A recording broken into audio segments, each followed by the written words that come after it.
9 de cada 10 creyentes están conscientes de que la oración tiene poder y que para recibir ese poder necesitan permanecer constantes en la oración, pero no siempre son conscientes de que hay oraciones que en sí son dañinas, es decir, tóxicas. Si tú quisieras conocer cuáles son esas oraciones tóxicas, te invito entonces a que te quedes con nosotros para que hagamos tres cosas. 1, orar. 2, leer. Y 3, explicar la lectura. Así que acompáñame a la primera fase, la oración. Muchas gracias, amado Dios, por darnos la oportunidad de despertar este domingo y este nuevo año. Te pedimos que el Espíritu Santo pueda ayudarnos a aprender la lección de hoy y que durante todo el día podamos tener en mente cuáles son las oraciones tóxicas y cuáles son las oraciones que nos ayudan a crecer espiritualmente. Oramos en el nombre de Jesús. Amén.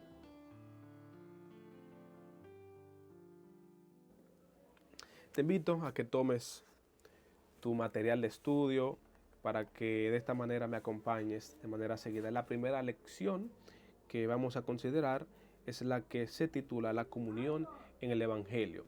Lo que queremos que tú entiendas en este caso es que los domingos nosotros vamos a sintetizar dos lecciones, para que al despertar en la mañana del domingo tú vas a tener la lección del domingo en este video y también vas a tener la lección del lunes. Así se hace más fácil. Tú simplemente revisas el primer video y el lunes al despertar revisas ese mismo video que va a tener el contenido que tú necesitas para la lección del lunes. Así que te invito a que abras tu folleto, si lo tienes, o tomes tu aplicación. El primero que vamos a sintetizar, como te digo, es la comunión en el Evangelio. Esta lección está basada en el capítulo 1 del verso 3 al 8. Y no quisiera yo dedicar todo el tiempo para leer este versículo porque no nos daría, pero simplemente enfatizar dónde está el punto central de lo que vamos a estudiar. Por ejemplo, el verso 6, vamos a leer desde el verso 6 hasta el verso 7, donde el apóstol Pablo indica: estoy convencido de esto, el que comenzó tan buena obra en ustedes la irá perfeccionando hasta el día de Cristo. Es justo que yo piense así de todos ustedes porque los llevo en el corazón.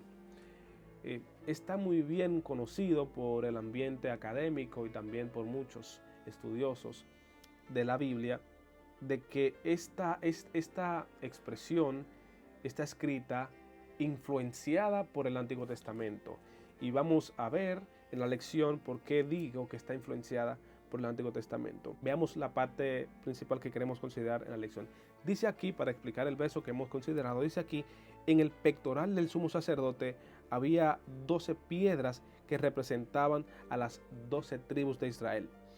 El pueblo debía estar sobre su corazón mientras intercedía. Lo que nosotros vemos en esta lección principalmente y en la utilización de la frase porque lo llevo en el corazón es el intento de Pablo de interceder en oración, pero llevándose principalmente de las acciones que realizaba el sacerdote en el Antiguo Testamento. Es bien dicho que Aarón, al ocupar la posición sacerdotal, él tenía el oficio de interceder de día y de noche por los miembros del pueblo de Israel. En el capítulo 28 se dice lo siguiente: y llevará a Aarón los nombres de los hijos de Israel en el pectoral del juicio sobre su corazón cuando entre en el santuario, porque por memorial delante de Jehová continuamente. Queremos enfatizar dos detalles en cuanto a esta lección y a este versículo. Lo primero es que esta intercesión de Aarón no debía basarse simplemente en una oración que se lleve a favor de las personas que él apreciaba, sino que todos los nombres de los integrantes del pueblo de Israel debiera estar en su corazón, debiera estar en su mente. Y usted sabe muy bien que cuando llegaba el Yom Kippur, que era el día del juicio, cuando llegaba ese día, si todo el pueblo no se encontraba limpio debidamente, bien confesado, entonces el sacerdote quedaba atrapado y podía incluso morir en el mismo acto de la limpieza del santuario de sus pecados. Así que en ese proceso Aarón tenía que hacer la intercesión por todos. Pensando en eso, el apóstol Pablo escribe: estoy convencido de esto. Dice aquí en el verso 7, es justo que yo piense así de todos ustedes porque los llevo en el corazón. O sea, Pablo está imitando la intercesión del Antiguo Testamento, está llevando a sus seres queridos en el corazón. Lo que nosotros queremos enfatizar en esta lección es que de la misma manera que el apóstol Pablo intercede por los filipenses, Dios intercede por nosotros. Veamos aquí, de una manera aún mayor, nuestro sumo sacerdote Jesús nos representa ante el Padre en el santuario celestial. Si bien Aarón intercedía en el santuario terrenal, ahora Jesucristo intercede por nosotros en el santuario celestial. Qué bueno. Y es bueno recordar los versículos del Nuevo Testamento, donde Jesús decía en el capítulo 7 de Mateo: el que me representa aquí, yo lo representaré en el reino de los cielos. Diciendo de esta manera que hay una reciprocidad en este aspecto. Si tú representas a Jesús en esta tierra, si tú eres valiente, si tú enfrentas la situación como lo hace el apóstol Pablo está enfrentando cadenas, pero en ese enfrentamiento mantiene el nombre de Dios en alto. Una persona que mantiene esa actitud en los momentos más frágiles de su vida, en los momentos más hostiles, Jesús asume la actitud de que ante el Padre Él los representa en el reino de los cielos. Es bueno que pensemos en este detalle de la lección, que el apóstol Pablo, como tenía muy buena comunión con los filipenses, estaba dispuesto a llevarlos sobre su corazón como Aarón y hacer oraciones constantes a favor de ellos, porque ellos también lo apoyaban de manera constante. Es recíproco. La lección también lo menciona más abajo, de que el mismo sentimiento que ellos tenían hacia él también lo tenía hacia ellos. Y queremos ahora notar cuáles son las oraciones tóxicas.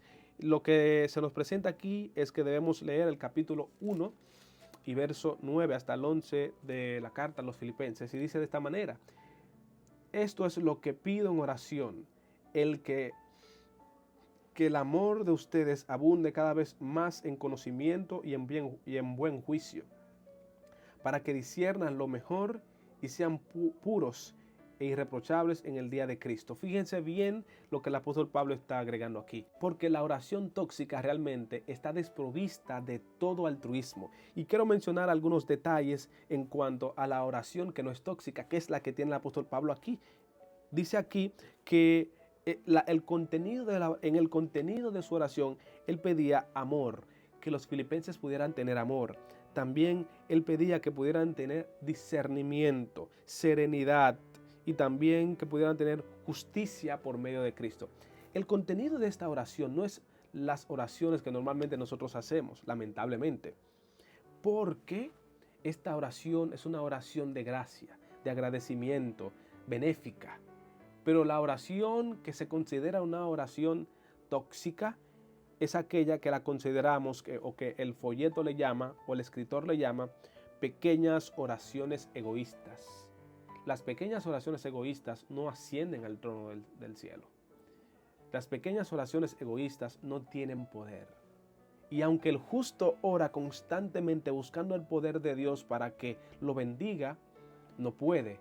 Porque la oración tóxica, la oración egoísta no tiene poder. La oración que el apóstol Pablo estaba realizando a favor de los filipenses cuando pedía conocimiento, no se refería al conocimiento que tiene que ver meramente con asuntos intelectuales, sino que implica una comprensión de las cosas espirituales que solo puede adquirirse mediante la comunión con Dios y el estudio de su palabra. Es bueno que podamos entender esto, y es que la comunión con el Evangelio y el estudio de la Santa Palabra de Dios se constituyen la clave perfecta para uno poder tener discernimiento espiritual. El texto agrega aquí, por ejemplo, en cuanto a ese detalle, Filipenses capítulo 1, verso 9.